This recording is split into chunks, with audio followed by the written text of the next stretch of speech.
అసలు కూచిపూడి నేను నేర్చుకోవాలనడానికి మెయిన్ ఒక విషయం చెప్పాలి మీకు. స్వర్గశ్రీ కె విశ్వనాథ్ గారు. ఓకే. కళలు అనగానే సంగీతం, నాట్యం, చిత్రలేఖనం, సాహిత్యం, ఇలాంటి ఏ కళనైనా మీరు తీసుకోండి, ఏ కళల గురించి కూడా తీసినటువంటి గొప్ప చిత్రాలు ఒక కె విశ్వనాథ్ గారే మనకి తీశారు. నిజంగా చెప్పాలంటే చాలా మంచి మంచి ఆణిముత్యాలు ఆయన తీసినటువంటి చిత్రాలు. ఆయన చిత్రాలకి ప్రేరణతో ఎంతోమంది కళాకారులు తయారయ్యారు అన్ని విభాగాల్లో కూడా. అలాగే ఆయన తీసినటువంటి సాగర్ సంగమం మూవీ చూసినప్పటి నుంచి కూడా నేను నాట్యం నేర్చుకోవాలని చాలా ఆశపడ్డాను. అలాగే నాట్యం నేర్చుకున్నా.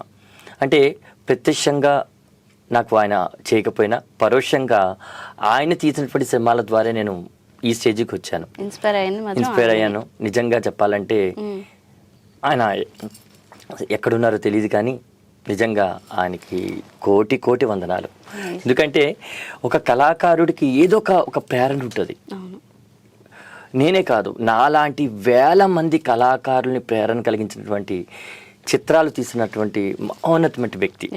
ఎందుకంటే చిత్రం అనేది ఎలా ఉంటుందంటే జనజీవనంలో, మన సమాజంలో, దైనందిక జీవితంలో అది చాలా ప్రభావం చూపిస్తుంది. చెడు చూపిస్తే చెడు, మంచి చూపిస్తే మంచి.